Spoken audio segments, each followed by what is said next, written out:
രക്തസമ്മർദ്ദത്തിന് ചികിത്സ എല്ലായ്പ്പോഴും ആവശ്യമാണോ മരുന്നുകൾ കൊണ്ട്? അല്ല. നേരിയ വർധനവ് മാത്രമേ ഉള്ളൂ എങ്കിൽ ജീവിതശൈലിയിലും ഒക്കെയുള്ള മാറ്റങ്ങൾ കൊണ്ട് നിയന്ത്രണ വിധേയമാക്കാവുന്നതാണ്.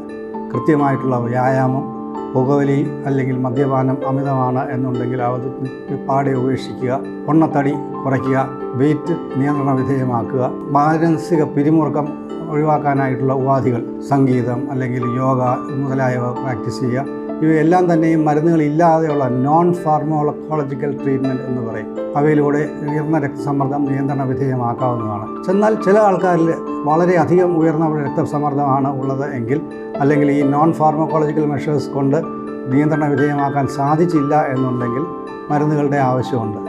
പലപ്പോഴും ആൾക്കാർക്കുള്ള ഒരു ശങ്ക, മരുന്നുകൾ കഴിച്ചു തുടങ്ങിയാൽ ജീവിതകാലം മുഴുവനും മരുന്ന് കഴിക്കേണ്ടി വരുമോ, മരുന്നുകൾ കൊണ്ട് പാർശ്വഫലങ്ങൾ ഉണ്ടാകുമോ എന്നുള്ളതാണ്. ശരിയാണ്, മരുന്നുകൾ വേണം എന്ന ഒരു തീരുമാനത്തിൽ എത്തിക്കഴിഞ്ഞാൽ ഭൂരിപക്ഷം ആൾക്കാർക്കും വർഷങ്ങളോളം നീണ്ടു നിൽക്കുന്ന ചികിത്സ ആവശ്യമാണ്. എന്നാൽ ഒരാളുടെ അടുത്ത് നമ്മൾ ഇനിയും നിങ്ങൾ ജീവിതകാലം മുഴുവനും മരുന്ന് കഴിക്കേണ്ടി വരും എന്ന് പറയാറില്ല. ഒരു 20-25% ആൾക്കാർക്ക് ജീവിതശൈലിയിലുള്ള മാറ്റങ്ങൾ കൊണ്ട് ഉയർന്ന രക്തസമ്മർദ്ദം ആദ്യം മരുന്നുകൾ കൊണ്ട് നിയന്ത്രണ വിധേയമാക്കി കഴിഞ്ഞാൽ പിന്നീട് ജീവിതശൈലിയിലുള്ള മാർഗ്ഗങ്ങൾ കൊണ്ട് നിയന്ത്രണ വിധേയമായിട്ട് തന്നെ തുടർന്നുകൊണ്ട് പോകാൻ സാധിക്കും. എന്നാൽ ബാക്കിയുള്ള ആൾക്കാർക്ക് ഒരുപക്ഷെ മരുന്നുകൾ കൊണ്ട് തീർച്ചയായിട്ടും തുടർന്നുകൊണ്ട് പോകേണ്ടി വരും. സ്റ്റെപ്പ് ഡൗൺ ട്രീറ്റ്മെൻറ്റ് എന്നുള്ള ഒരു സങ്കല്പമുണ്ട്.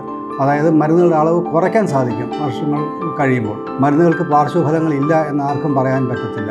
ദേവന്മാർ ഉപയോഗിക്കുന്ന അമൃത് പോലും അധികമായാൽ വിഷമാണ് എന്ന് പറയാറുണ്ട് നമ്മൾ. അപ്പോൾ പിന്നെ മനുഷ്യനിർമ്മിതമായിട്ടുള്ള മരുന്നുകളെ പറ്റി പറയാനുണ്ടോ? എല്ലാ മരുന്നുകൾക്കും എന്തെങ്കിലുമൊക്കെ പാർശ്വഫലങ്ങൾ കാണും. പക്ഷേ മരുന്നുകൾ കഴിക്കാതെ രോഗാവസ്ഥയെ കൊണ്ട് പോവുകയാണെങ്കിൽ ഉണ്ടാകുന്ന ഭവിഷ്യത്തുകളെ വെച്ച് നോക്കുമ്പോൾ അതിൻ്റെ വളരെ ചെറിയ ഒരു അംശം മാത്രമേ റിസ്ക് ഉള്ളൂ മരുന്നുകൾ കഴിക്കുന്നത് കൊണ്ട്.